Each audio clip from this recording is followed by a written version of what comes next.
Kia ora koutou, and welcome to South Pacific Muscle. Tā mātou maruhiri e tēnei po ko Rongo Keene. No mai, haere mai. Welcome on board, my brother. How are you tonight? Kia ora whānau. Awesome, man. Thank you guys so much for having me. I really appreciate it. I'm excited. And, man, let's do this. Let's do it. Choice, bro. What's one of the things about you, bro? You're always excited. And I fucking love that energy, man. It's choice. Oh, it's, we've all had rough times in our lives, brother. You know what I mean? We all had our ups and downs. And I've had a few downs and sort of picked myself up from that, bro. And I'm very grateful and thankful for everything that I have in my life and, the opportunities that I had in my life. And why not, bro? Why not be on a good high, be on a good buzz, be positive, bro? You feel positive, bro, positive things come, man. But word, absolutely. I mean to that. I think, when you're in that positive headset and things just seem to fall into place and opportunities arise. So, definitely. But you have to put yourself in a positive mindset to achieve your goals and to achieve in life, bro. You have to, there are times, like I said, when times are rough, but those are the defining moments, when your true character comes out. That's when you, dig your heels in and get off your ass and make things happen, brother. Absolutely. Right. So for those that don't know Rongo, he is 2016 Australia's strongest man.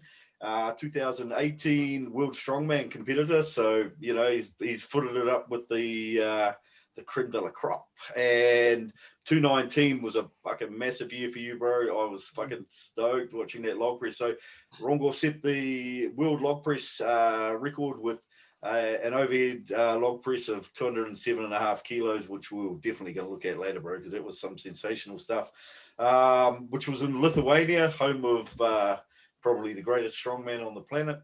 That's right. Yeah, it's a big Z in attendance. Yes, he was, man, and not even gonna lie, brother, fucking fangirling, eh? Same. I did it in Aussie. I did an Aussie when I was there, and I was just amazed at how big the man was. He just floats around. You know what I mean? You see this mammoth of a man just floating around, bro. It's unbelievable, but respect, man, given to a man who's achieved, like you said, the greatest things ever. Yeah. And that's why seen a bit of footage of you floating around too, man. You've brother, I don't know. I wouldn't call it floating. I'm sure we'll get to later. I wouldn't call it floating. That's more of a quick step. Oh, gold. So stats wise, you're 6'1", 155-ish, somewhere around that sort of. Yeah, definitely. So definitely with weight, and especially in strongman, it sort of varies. Off season we like to, drop the weight to keep healthy, and start, building our base back up. And as we head into competition, the calories go up, the weights go up, which means the muscle goes up and the fat pretty much ain't gonna lie, and the body fat, So I usually sit around 150 off season. Then on season, these days I'll probably only put on maybe 18 kilos max. Yep. But in my younger days, I'd put on a shitload more, but that was from dirty bulking, you know what I mean? Not knowing nutrition and just pretty much the old concept of, eat heaps to get big, eat more, get bigger. Mass moves mass, bro. Hey, how's it kicking around over in Kalgoorlie at 155 kilos? Well, Kalgoorlie's in the middle of nowhere. For people that do not know where Kalgoorlie is, it is in Western Australia. It is a 6.5 hour drive inland from Perth, in the middle of nowhere. Our days vary from 40-degree heat days, and those are the regular. And I'm a full-time scaffolder working in the gold mines. So you can pretty much, that's a recipe for disaster. Yeah. So I would say you get used to it, but you don't. You just got to put up with it, man. But, that's our sport. I can't drop too much weight. Otherwise, I can't move the weight. Yeah. How much water would you drink in a day? How much do you get fluid do you go through? How much fluid, how much water do you drink in a day? With the heat and everything like that, man, a fair few liters. Yeah, it's a fair few because I'm constantly just sweating, eh? So I couldn't put a bloody exact number on it, but yeah, I'm constantly. And do you put electrolytes and things in your water to replace the minerals from sweat? Yeah, 100%. Yeah, 100%. And those are and we have to, especially for me for training. Trying to balance work, manage the heat, and be prepared for training. All those things come into account, man. Definitely, 100%. So you're working a 40, 50 hour week and managing to compete at strongman at a very high level. I've been doing that since the start of my career. Yeah. I've been living in the mines. I left New Zealand at the age of 18, came straight to Kalgoorlie to work in the mines to make some big money. Yeah. And when I started my career back in 2014, I was full-time scaffolding, and I have been my whole career. Yeah. So like in my mind, it's like, you know, if you're passionate about something and want to be great at something, you make time. Yeah. And no bullshit. Yeah. If you're really passionate about something, no matter what the fucking situation is in your life, you make time. And that's what I've done my whole career. Has it been easy? Hell fucking no. Yeah. It's hard as hell, but I don't care. You know, it is what it is. I just have to find the balance and work with what I got, man. So what's a typical, like a typical training week look for you? And at the moment, so I'm on a 4-week split at the moment. Yep. And with work and everything, I split my trainings up. So I'll train Monday, have Tuesday off, train Wednesday, have Thursday off, and then I'll back it up with the Friday and Saturday, Yep. and then a recovery day Sunday. And that works for me. And that's something, and that's taken, you know, and I'm sure you guys can agree, over the years, you learn a lot through your experiences, and you learn how your body operates and what you've got to do. And that works for me. That balances me right to not only get my recovery in, but also my meals in, but also balance work, family, you know what I mean? Family number one, as we all know, and then we work from there. So that's my training split, and I'm happy with that. And I honestly, even leading into comp, I don't change that. Just the sessions get harder. You know, we dig our heels in and we work harder. so you're doing cardio in the mornings too, I believe. Yeah, definitely. So see, as I've gotten, you know, as I've learned a lot more in my career, you know, I've learned that recovery and nutrition are number one. Yep. You know, you can go in and beat yourself out in the gym as hard as you want, but if you haven't got those two in line, ain't shit matter. Yeah. So right now, my journey the last year has been 100% nutrition and 100% recovery. So when you're constantly lifting heavy weights all the time, you know, the body's going to take a toll. Not only that, I'm a scaffolder, so I'm carrying shit around on my shoulder, passing shit up all day.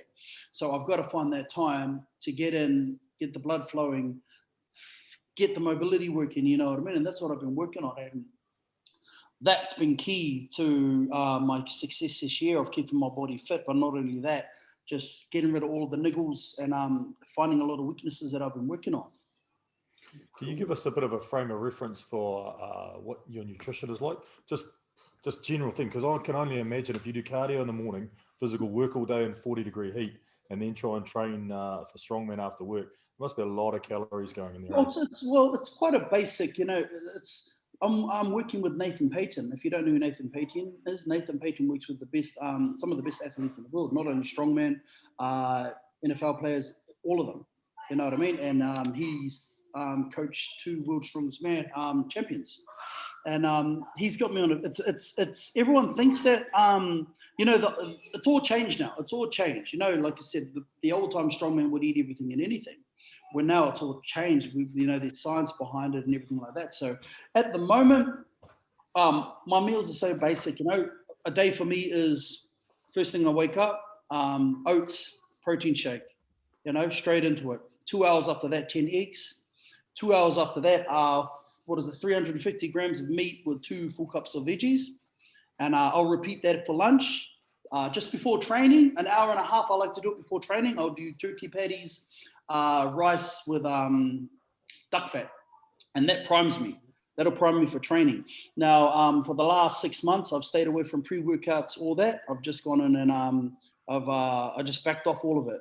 So I'm using my food right now to fuel me. And straight after training, straight into dinner, which will be the same, maybe 400 grams of beef, some potato and veggies, and then I'll finish the night off with the protein, man. And it's taken a while for my body to adapt to that, but I'm used to it now. Nice. That's relatively low carbs for a dude who's 150 kilos. I mean, I eat a lot more than that. I'm only 110. It's and I'm pretty sure you guys understand it's consistency.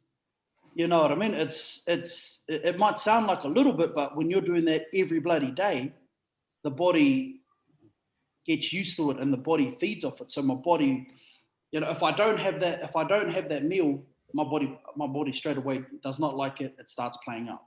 You know what I mean? And it's taken me a good 8 months to find the groove to get the routine right. It's interesting. You know, a lot of the Māori and PI boys are quite low carb now, and they seem to be getting some fantastic results. Not only, you know, like some of the bodybuilders, but also some of the fighters over here. And I know that for, you know, weight loss, it seems to suit them a lot more. It seems to be a lot less issues with compared to like with us European boys start throwing back a ton of carbs, and it doesn't seem to be too much of a problem. You do that with the Māori or PI athlete, and they seem to suddenly balloon out and you know, put on a lot of weight. So yeah, definitely something in that, man. It's definitely, well, you know, my whole career, and that's what I mean, like, honestly, I've probably done things right this last year.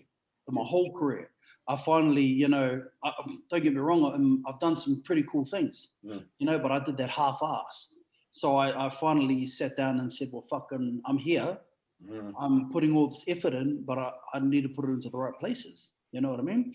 Because, man, I ate everything and anything. I didn't give a shit before, you know? And now that I've done this diet and I'm doing this recovery, the shape I'm in right now was pretty crazy. You know what I mean? Yep. It's pretty crazy, and it's only going to get better. And it's just from changing my lifestyle, changing my thought process on everything, and starting again, pretty much, you know? Humbling yourself, looking at yourself, starting again. Yeah, I think my take-home message from that is, no matter how well you're doing, to get that incremental little bit that you need to be the absolute best you can be, you have to look at the basics. You got to put your ego aside, forget that all the things that you know, and be willing to trial some new things. Well, you have to be a sponge, bro. You know, wise men said to me, always be a sponge, whether it's from a pro, whether it's from an amateur. You know, it's information, it's knowledge. It's up to you to decide what you do with that information. You know, sometimes it'll work, sometimes it won't. I've had many conversations with strongmen and just athletes in general about certain things, and I've taken their advice and adapted into my training. Sometimes it's worked, sometimes it hasn't. But that's a part of being a professional athlete. Yeah. You know what I mean? You have to put your ego aside and listen. You know, especially that people have been there and done that. You know, no use rewriting a book that's already been written. Yeah, true that. Look, what a lot of people won't know about you is that once upon a time, you didn't look like a professional strongman. And in fact, you know, you were quite a smooth, I would say you looked like a surf lifesaver, perhaps, and you sang some pretty good songs. For those who don't know, Rongo was a former New Zealand Idol contestant. So tell us about that. Do you get a bit of ribbing about that? Yeah. Well, a lot of people don't know, you know what I mean? Like I said, I sort of went off, I think 2005 I was in, and I was 17 at the time. And, you know, I was brought up whānau hard, you know what I mean? I was brought up living on the marae. We were whāngai to a family, and we looked after the homestead. So we looked after our whānau, we looked after the marae. When they came back, we were there. We were the homestead, so we had to do that. So I was brought up on that side. So singing became natural. Yep. You know, not that we wanted to sing, but the old lady made sure we learned how to sing. So, you know, and it was normal. It was normal to jump up and sing for family. It was normal to jump up and sing in an event. And then it was my old lady that actually dragged me down to audition. Yep. And I didn't want to bloody go. You know, I was a farm boy, you know, walking around in gumboots. And we turned up there, and I auditioned, man. And within a few weeks, man, I've gone out of the country of Hawke's Bay in the middle of nowhere, farm boy, no shops, and I'm sitting in a studio in Auckland. You know what I mean? My whole life I've been brought up on a farm, and what had happened is you take a country boy out of something like that and drop him in the city. I didn't know how to handle it all. You know what I mean? And that's sort of what happened. And at the same time too, you know, turning 18 on a show like that is a lot for a young person to take on. You know what I mean? Especially a young person that had been sheltered, because, you know, it was a privilege for us to go to our local town, Napier, you know what I mean, and do things. We were brought up to work. That's what our lifestyle was. Yeah. So me being a part of this amazing show that had just started in New Zealand and taken off, and 1 minute on the fence line in the middle of nowhere up on a hill to in front of these cameras singing live in front of the whole of New Zealand, man. Wow. Life was different. Life was different. And I'll tell you what an experience. Yeah, you know what I mean? What an amazing experience. Not only did I get to travel New Zealand and sing, the amount of people I met, the experiences, I learned how to talk in front of cameras. I learned how to talk to people. I learned how to handle different situations. And I learned that at a very young age, which is, helped me out so much as I've gotten older. Yeah, bro. Whereabouts are you from exactly? Because I'm originally from Mohaka. Mohaka is 25 km out of Wairoa. Yeah, bro. Wairoa was in between Gisborne and Napier. So yeah, man, we're deep heart country, brother. I'm just down the road from you then, bro. I'm sitting out at Waimarama Beach at the moment. Hawke's Bay. Beautiful, my man. Oh, beautiful, cool. Oh, Mohaka. Yeah, Mohaka. Yeah, man, right at the river mouth, brother. Funny story for you, bro. I once rode in the Mohaka rodeo. Oh. Yeah, bro. I decided I went and watched one time, and I was like, I can do this shit. And you got roped in. So I went, next year I'm coming and I'm riding. So I turned up next year and rolled out in shorts and a singlet. And it was good fun until I hit the ground really fucking hard. Cool. Different world. Must have been a hell of an eye-opening for you going from Mohaka and rural life in small town New Zealand up into the bright lights of Auckland and in front of definitely it was. It was a whole new world. A world that I had never experienced, and I was taken back, and it's like I said, it was hard for a young person that age to take all that. You know what I mean? You went from no one to man on billboards and everything like that, man. It was crazy. Yeah. And at that age, I didn't know how to deal with that. You know what I mean? It was hard. It was something that that you never experience, and it's hard to handle that sort of popularity and shit like that. You know what I mean? Yeah, man. Imagine, crazy. Hey, and so then you shot off overseas. Somewhere along your travels, you bumped into Carl Waito or along. Yes, so straight to Kalgoorlie and work in the mines. Traveling around doing our 4 weeks on, 1 week off, and because of my farming background, I've always been strong. Okay, because hardworking. We were brought up to work. That's our whāngai father. He was a hard worker. And that's how we were brought up. So when I moved here, straight into scaffolding, and I could always lift a lot more than everyone else. I could always move a bit more than everyone else, and I was known as the workhorse. Yep. And never went to the gym. Never went to the gym. Never really cared for the gym. If I ever went to the gym, it was just to do arms for the pub before. You know what I mean? It's the old classic, quick little pump with the boys. And one day, we heard about this guy that was working up at the doors. So Kyle used to be a security guard at one of the local pubs, and he was there, and the rumor was going around like, oh fuck, there's this big fella working on the doors. Apparently, used to be like one of the strongest men around. And after a few beers, I caught wind of it. So here's me, a few beers full, march on down to the local pub and meet Kyle, and I stand in front of him and I shake his hand. I said, oh, Chair brother, heard you used to be a strong man. What's the chance of you training me? True story. He looked at me and just waved me on and said, mate, get out of here. He goes, nah, mate, don't do that anymore. And I sort of left it at that, but I just keep pestering him. And I was interested. I was like, oh, okay, so keep going up, meeting him. Then one day he finally gave in and he goes, all right, then I want you to meet me at this gym at this time. Don't be late, be there. And I said, sweet. So I turned up to this gym. Fucking bro, he fucking smashed me. Like, I'm not even lying. Some of the shit he made me do, I didn't even know why. But in my mind, it became a challenge. I was like, fuck, this cunt's trying to break me. I said, fuck, what's it? What? And like, he'll tell you the same story. And I think he smashed me for about 2 months.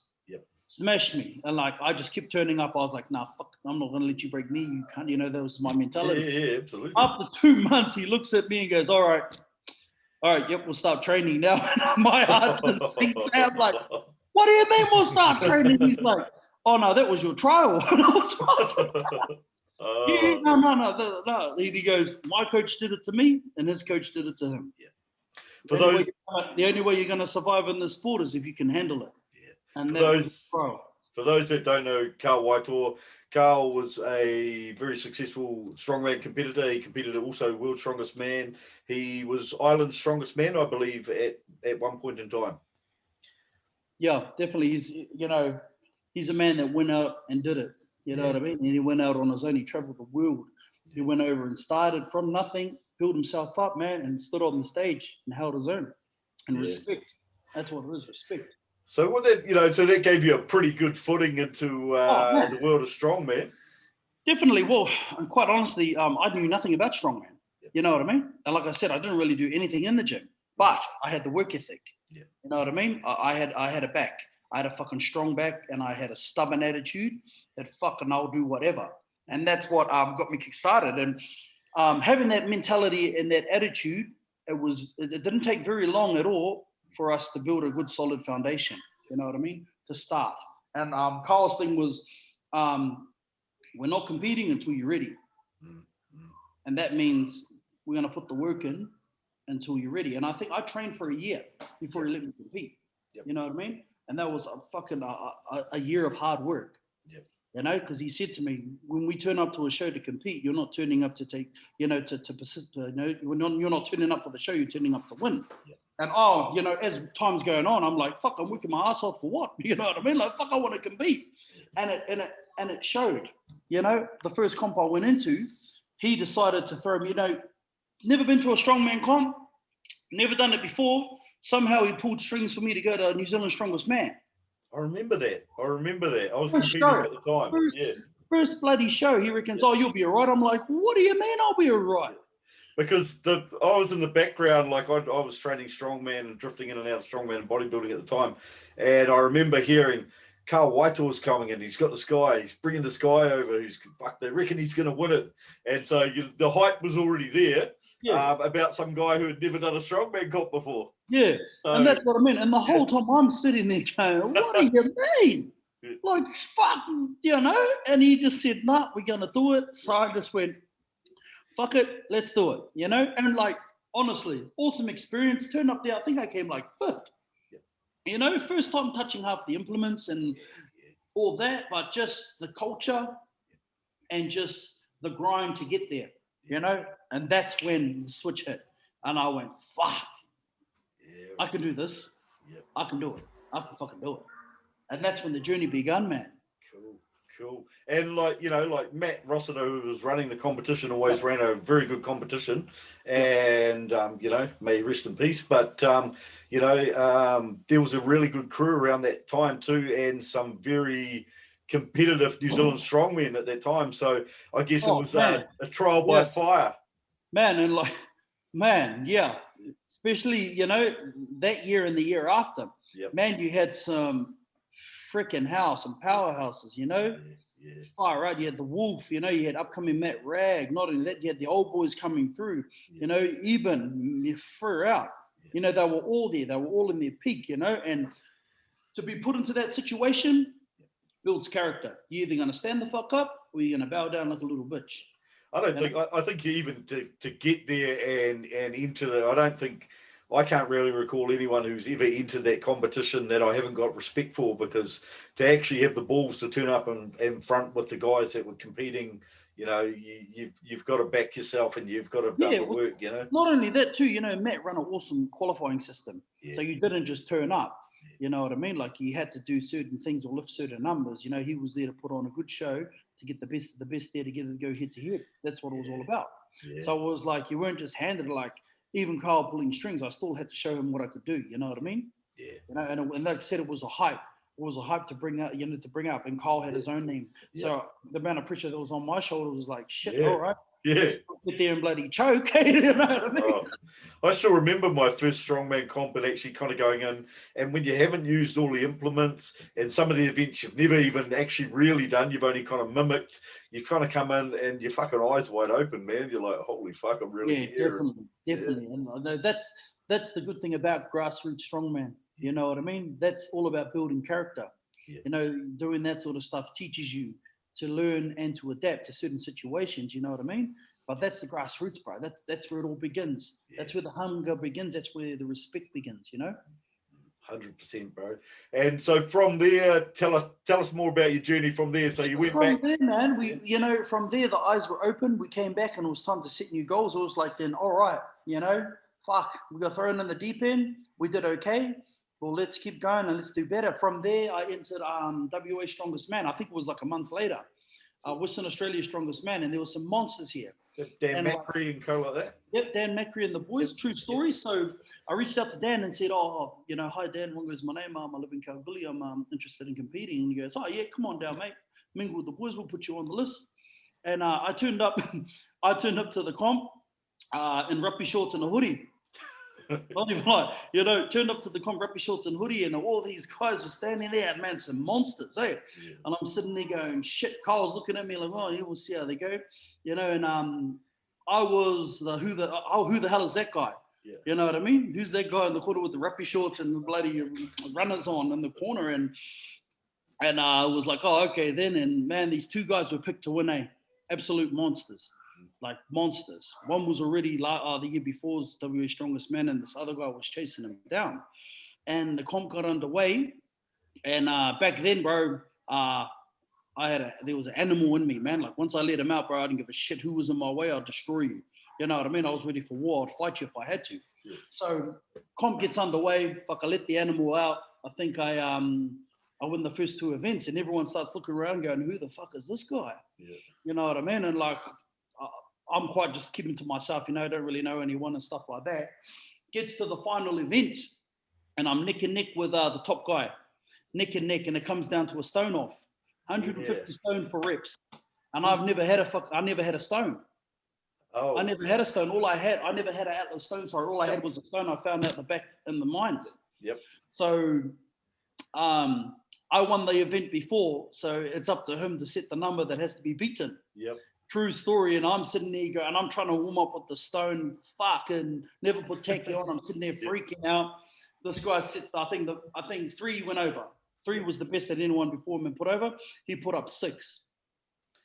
And what set me off was as he did the 6th rep, he looked at me and gave me that look like, he put it over and looked at me in this Rick, and you're done. Wow. Soon as he did that, I disappeared for a second, went to the back of the tent and lost my shit. Yeah. Lost my shit, name got called, not lying, marched out to there, didn't say a word, the whistle went, I don't remember what happened, but I hit 7. Nice. I do not remember what happened. Hit 7 reps and became WA Strongest Man, bro. That was my introduction to the sport of strongman in Australia. That's when my name first was recognized. Like, who the fuck was that guy? Yep. Nice. Now look. You know what I mean? Yep. And then that's when it all happened. You know what I mean? Yeah. What year was that? I think that was 14. 14. Yeah, cool. 2014. From there, man, we got an invite to Singapore Strongest Man. Yep. Where top athletes from all over Australia went over, and a few over there, and went over, competed against 2 top Australian strongmen that went over from Queensland and New South Wales, and did very well. I bet them all, and I won that title. From there, I got invited to the Australian Log Lift Champs, which was a year later, and the best log lifted to date was 165. Yep. And first time turning up, I pumped up a 170 to win the comp. Yeah. Again, underdog, no one knew who I was. The guy, you know, there's always a guy that was picked to win. I bet him. From there, we got our first invite to Australia's Strongest Man. Is that Bill Lyndon's competition? No, that was when Aaron Scarborough and them all took over. Yeah, okay. They just handed it over. Yep. So that was Australia's Strongest Man, and again, monsters there.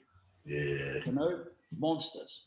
You know, but no fear. That's how we brought it. That's our culture. No fear. Don't care. You know what I mean? It is what it is. And did very well. And I did very well at that comp. I won a fair few events, and only, you know, the last event, I think I just had to lift the stone to win. Yeah. You know what I mean? And then from Australia's Strongest Man, that qualified me to get an invite to the Arnold's Amateur. Yep. That's you know, the best of the best locally go head to head to win, to get a chance to get your pro card. Yep. Man, and that's where it was, man, and that's where it was, and that's when Is that the one where you're doing the Viking press and you've got Arnold in front of you? That was pro. Oh, is that the pro? Oh, okay. It was and what's sad is like Arnold's go from Friday through to Sunday. Yeah. You know what I mean? But they hold the heavyweights on the Sunday, and by then everyone's spent, no one's really there. Yeah. So like all weekend we're sort of waiting around, man, and we turn up for the Sunday comp, and again, great competition. You know, it wasn't never none of the comps I've ever been in were ever given to me. Like I was never gonna turn up and was gonna win it easily. No way, no comp ever is, and that's the mentality you have to have. And just my luck of the day, you know, I did really well on the events that I'm good at. And I placed high enough on the events that I wasn't good at, but that was the game plan going in. Yeah. Make sure we do well on the ones we're good at and place high on the ones we're not. And I won that competition and got my medal to compete the following year as a pro, which was a goal, man. Like that was the goal from the start. Yeah. You know, and that was a proud moment. Yeah. You know, I grinded from the start. You know, nothing in my career has ever been given to me. Yeah. I fucking worked my ass off every step of the way, and I don't give a shit who says I haven't. I don't give a shit. I have. Yeah. You know, and that's what I say to anybody.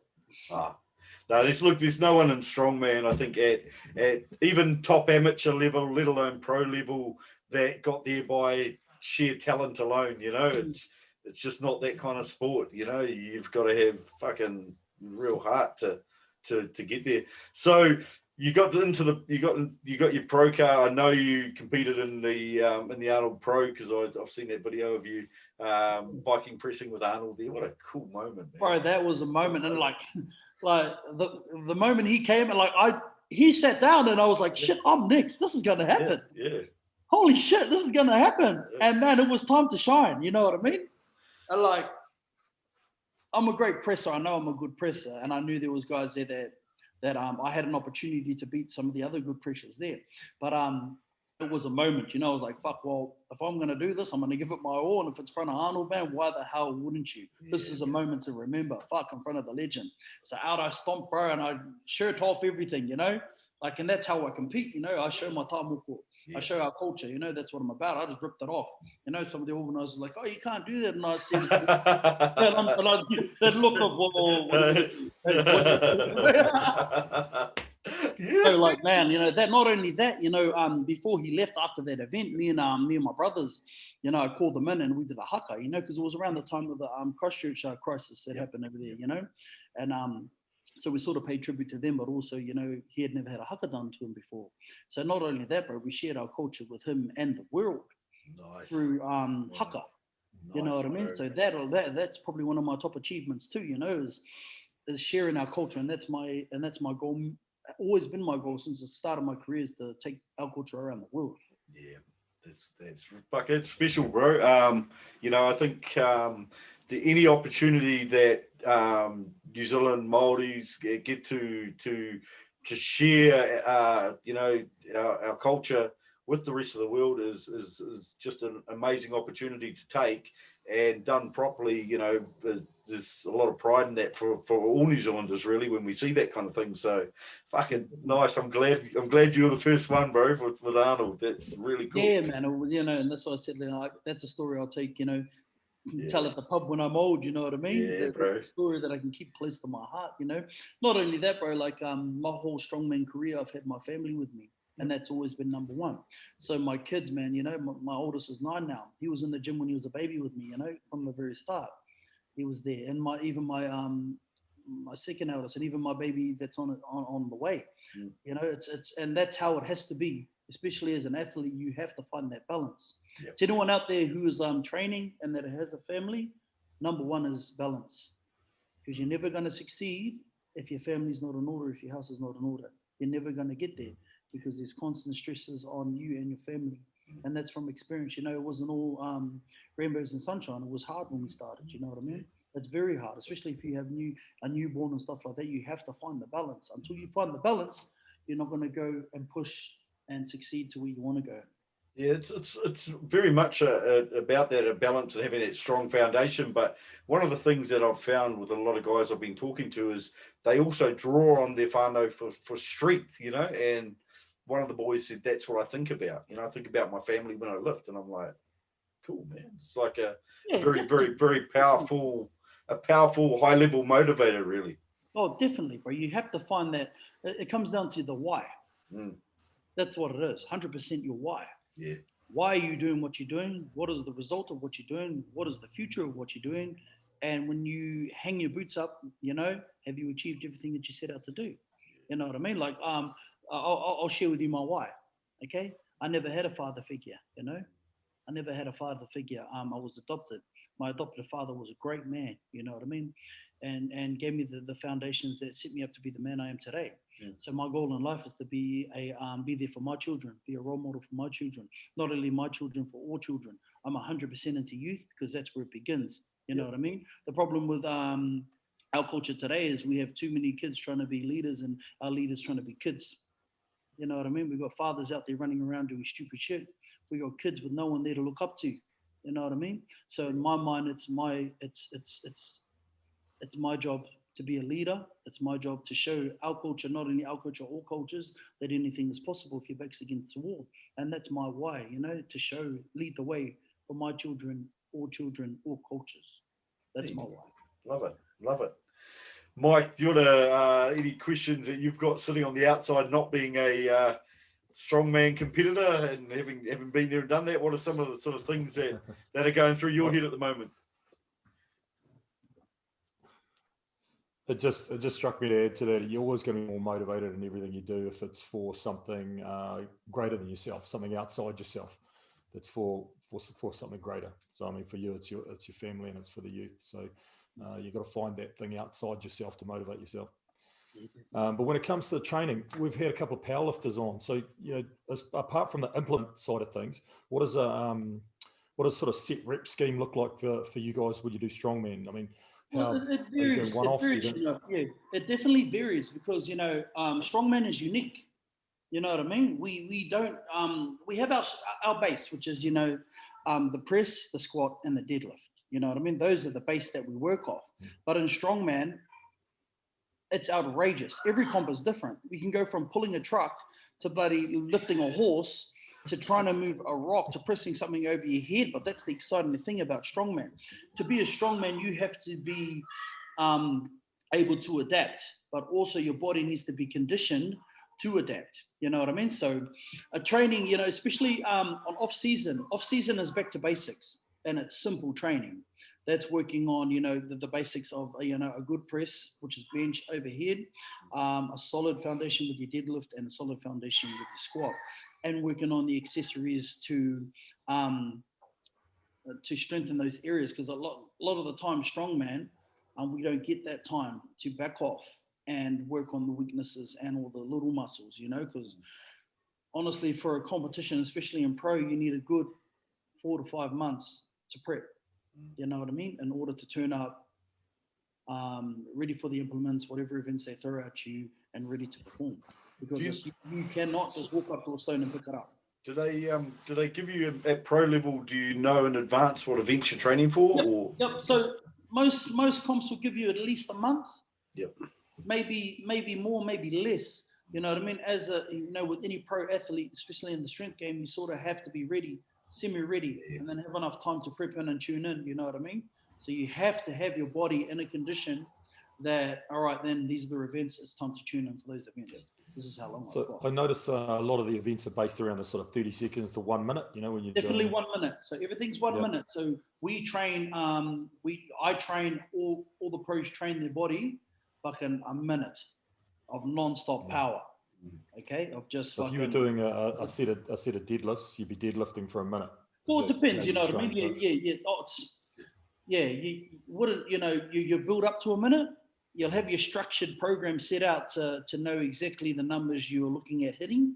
You know what I mean? It's not just going to the gym, all right, let's deadlift as much as we can in a minute. Let's get our rep scheme set.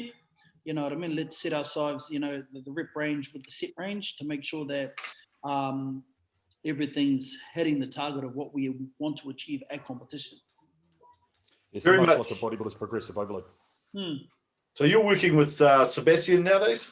Yeah, definitely, man. So I'm very blessed to be working with the Australian strength coach, which is he is one of the top coaches in the world. You know what I mean? Powerlifting and strongman. Yeah, so I'm very thankful and blessed to be a part of his team. And I think I've been with Best now for probably a year and a half. Oh, cool, man. Yeah, it's interesting seeing, you know, when you see a name like his and it keeps popping up with certain athletes, you think, you know, this guy knows his stuff because he's attracting and he's keeping and he's getting the best athletes performing at a very high level. So yeah. It's in the resume, you know what I mean? Resume doesn't lie. Yeah. You know, results don't lie. And like, he's done his time in the industry and he knows in and out, but at the same time, he's leading the way. He's as strong as hell. You know what I mean? So he's not only talking it, but he's showing it. Yeah. You know what I mean? And then what more could you want from a coach, you know? Yeah, I like that, bro. I like that. I always like a coach that spent their time in the trenches, eh? Oh, of course, man. Of course. Right. I'm just bringing up your Instagram page here. You that fella. Hold on. Hold on. So for those people that want to follow some serious strongman action, _warrior _Rongo Keene, sponsored by SBD, I see. Yeah, man, that's awesome. Far out, man. Love them. Love their gear. Really good gear. And you can go through and there's some really cool stuff on there. I've picked a few highlights. Had to do it to you, bro. I wouldn't have. Geez, that shirt wouldn't fit on my leg now, boy. That's what I'm thinking. Fuck. Oh, right. That's a flashback. Yeah, I don't know how much you would have log lifted on the idol comp, but oh, bro, look at that. Yeah. Well, sorry, I'm just having a moment here, guys. You just give me a moment. Yeah, bro. Straight out of Mohaka. All right. Woo! Now one of the things I really like, bro, is I like that, you know, not only are you a high level athlete, you take the piss, you have some fun, you know, you enjoy life, bro. And for those that haven't watched any of Rongo's skits, I suggest that if you want some light entertainment and some pretty flash dance moves, bro, I'm pretty impressed by your dance moves. I saw the other morning at about 3 o'clock in the morning on the way to work, you whipped the old wiper out on the forecourt and did a bit of a boogie out on the forecourt. Bro, it's in my mind, you know, like it's, you know, it's what, you know, in my mind, I want to change the concept of a lifter. You know what I mean? We're all made out to be big, angry people. We're all serious all the time. That's not the case, you know. At a situation, you know, when we're put in situations where we have to perform and lift and stuff, hell yeah, we can be serious. But outside of that, bro, some of the shit I do is not normal. You know, not a big guy like me is not supposed to do this. But at the same time, man, I've always been the class clown. I ain't gonna lie. Oh God! Look, it's funny you say that because a lot of the guys that used to do New Zealand's Strongest Man, we'd go and train on the weekends, and it was some of the most funniest moments of my life sitting around with, you know, like Jono and Matt Rossiter and Nick Hansen and Coleman, and those boys, fuck, they were hilarious. They were gold. Man. Yeah, and that's how, and like people don't see that side. No. But at the same time too, a lot of the athletes don't show that side, which is fair enough, each to their own, eh? But me, man, I'm a big book, bro, and I'm just 100% like, just to mix it up, bro. You know, mix things up. Have a, you know, like I said, like if half my Instagram page is taking the piss, yeah, it's just having a laugh. You know what I mean? It's a real that gives people nice positive. Mix. It's a nice mix, man. A few familiar faces here. Old Levi from Cold Wolf and Luke. There is Luke, isn't it? Yep. And yourself. Fuck.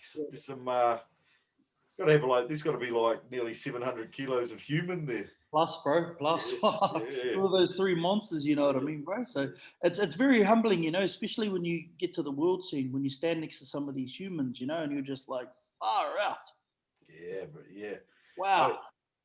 I still remember, like, I did one of the series over in Brisbane and was sitting with Travis Ortmeyer, Zavickas, and I can't remember another big American, and it was actually one of the big Aussie boys was there, and I was just looking at them and the amount of food they put away and the size of their heads and their hands. They were just big humans, you know. I hadn't come across people that big ever, and you know, it's quite, but they're as human as anyone else too, which is the really cool thing. And like people got to understand too, it's taken them years to get to that stage. You know what I mean? Look at that. You just showed a picture of me back then. Yeah. You know, that's a good 15 years of growth to get to where I am now. You know, it hasn't happened overnight. Nah. Most of those guys are a little bit taller than you, right? The top guys 6'4" to 6'6", Hathor 6'9". So it just gives you the capacity to carry more muscle, I suppose. Yeah, definitely. But does it give a disadvantage in some of those lifts where they've It got does. to kind of get It stuff does. up over their Sometimes, head? it works both ways. The taller guy, is easier for them to lift stones and stuff like that. But then other events, it's harder for them. You know what I mean? But it's the old concept, man. The bigger the man, the more they move. You know what I mean? Look at Thor Bjornsson. Shit, monster. But then you take it back. Eddie Hall's just a little bit taller than me, and he could move just as much. You know what I mean? But I believe it comes down to heart to mana. Heart to mana. I like what you said earlier too. And I remember listening to Magnus Van Magnuson, and he said the trick to being a really, really top strong man is to having no weaknesses. And you likened that. You said, I have to do, my best in all my top events, but in my weaker or slightly weaker events, I've got to make sure I place high, because I think you can have a guy who's amazing at 3 or 4 events, but really poor in 2, and it costs him a competition. That's exactly right, and that's what I mean. Comps these days are won by athletes that are very smart, but also know their events and know their weaknesses to a T. Because every comp's different. That's what I said. You see people winning. You don't see the same guys winning over and over anymore at the top level. Because everyone's sort of different. It's sort of like it's a mixture, hey. Because everyone's good at some things, and one simple mistake these days can cost you. Yeah, it's crazy. It's a very technical sport, but what I really enjoyed about it was the fact that unlike a powerlifting competition or a bodybuilding show where you're doing the same thing over and over again, trying to get better at it. Every strongman competition was slightly different, or the events were different, or it was reps in a minute, or it was max weight, and just those little tweaks change your whole approach to a competition. Oh, definitely, yeah. So, and I think that's what I love about it, man. It's always a different challenge. People think we're in the gym doing the same thing, like it seems that way, but we're forever evolving and changing, to suit what's to come. And they're pretty inventive with some of the events nowadays too. Oh man, yeah, tell me about it. Like half my gym's made up of me and my mate in a welder. You know what I mean? Like just putting shit together to try and make it to mimic what we're about to step up to. You know what I mean? But that's what you have to do. You have to adapt, come up with ways, and freaking learn. I watch. Honestly, I watch everyone and anyone in strongman to see how they do things, why they do things, why are they doing that, why are they doing this, what's the purpose of that. But I'll chuck that into my training and see what it does. You know what I mean? Yeah, about that technical perfection, I guess, And that comes with time and experience. Yeah. You know what I mean? Like every comp you do, you learn something. Every time you train with someone new, you learn something. But you have to learn it. You know what I mean? You have to. Hey, we're going to talk about this photo, man. And I'm not even going to start. It's all yours, man. Tell us about it. Right there, man, was a moment. When I see that picture, I see a man who broke his back, who grinded his ass off, years of hard work. Very proud moment for me and my family to travel halfway across the world on my own, me and my wife, on our own back, to go over and achieve a goal that we had set out to do. Man, what a moment! What a moment! So for those that don't know, do you want to tell them what you lifted there? So I competed at the Big Z World Log Lifting Champion, the SPD World Log Lifting Champion. The best pressers in the world have all competed at this. The best pressers in the world have all won it. It was always a goal of mine to go there and compete and to win it.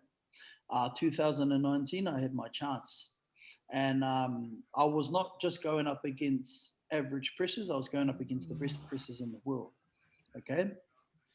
And what was hard is getting there, the travel plan, everything like that, not in living in a foreign country, still making sure that I was prepped and everything was ready. This wasn't a pro comp. It was get there, get to the motel, get everything you need, make sure you're sorted, get your shit together, let's lift. Wow. And honestly, man, like what an experience You know, I competed, you know, a few countries and stuff like that, but this was way out of my comfort zone. But I had known when I got on the plane to leave to go there, in my heart and my mind is I've done the hard work. I've ticked all the boxes. All I have to do is go there and do what I trained to do. Yep. I've done this lift a million times. All I have to do is go there and lift it. And the guy that came second, he's a legend. He's a legend in the sport, man. And it was me and him head to head. All right. So, and we were going back and forth. So we set up for you got 3 lifts, okay? Warm up, 3 lifts. Yep. So I set it at 190. Yep. He said his at 190, and then the next lift I put down 200, and I think he put down maybe 201. Yeah. So if I'd missed it and he got it, he'd won. You know what I mean? So there was a sort of mind games going on, eh? And my first 2 lifts were good. It gave me confidence, but also gave me that boost I needed. By the last lift, there was a bit of back and forth banter between him and I of what the lift was going to be. And because he was before me, he was throwing random numbers around, waiting for me to put them on the final lift. You know what I mean? So me being me, I just got a bit pissed off and said, well, then you want to go, let's go. And I put down 210. Yeah. And he sort of stood back and went, oh. And he put down the 205. Yep. And then I was like, all right, then I'll put down 207.5, and that's when the weights were locked in. Once the weights are locked in on paper, that's it. So in my mind and in my heart, that log was going up no matter what. You know, I was on fire. You know what I mean? When you're in the moment, like that, man, it was like it's do or die. Yeah. And as soon as I put my hands on that log, everything was firing. I was ready to go. You know, no matter what, I was pushing this log, and thank God that it all went to plan, man. And by the second lift, I already had broken the Australian record. Yeah. Okay, because the Australian record was like 190. I think I put it at 190. Yeah, I had the Australian and New Zealand record at 190. Yeah. So my first goal was to go there and break that record, put it at 200. Yep. And then the goal was to throw a bloody Hail Mary and go for the win. Yeah. So that's what it was. So 200, I hit my first goal, 200, bang, there's a new record, man. We hit our first goal. All right, let's go for the win, stuff it. We're going to throw the Hail Mary ball, and that was the 207. And man, I didn't, and like with a big lift, especially when you're maxing out like that, you need a bit of time to rest. But because there was only 12 hours left, I barely got time to let my body calm down, man, because like, you know, that much weight, everything was freaking out, and it was hot as hell. And you need a moment to let everything calm down. Well, I barely got that, and before I knew it, I was back up there. But with the adrenaline and everything kicking in, you know, things were just firing away there. You know what I mean? So what an achievement. Yeah. I pressed the log and won the log come. What I'm gutted about is on that last lift, if you watch the video, I press it. See where I'm finding it while we're there. It should be right down there. Anyway, you watch the video. I press the log, and the log starts turning. And while it was turning, I try to hold it and lock it in. And by doing that, I've twisted my knee out. And I've sort of tweaked my knee. There you go, next to me with the pukana. On there we go. Right, so let's check that lift out, eh? Let's have a nosy.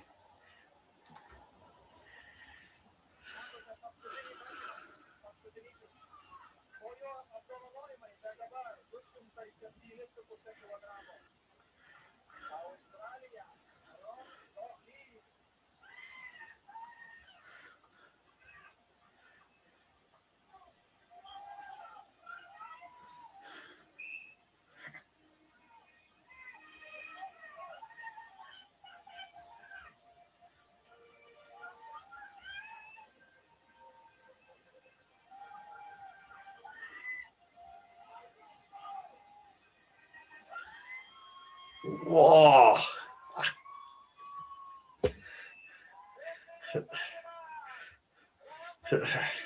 Yeah.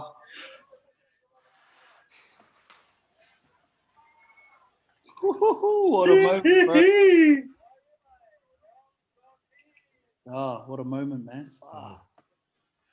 Oh, love it. That was phenomenal. Love it. Oh, and what was crazy is like we're in little Lithuania, man, in the middle of bloody nowhere.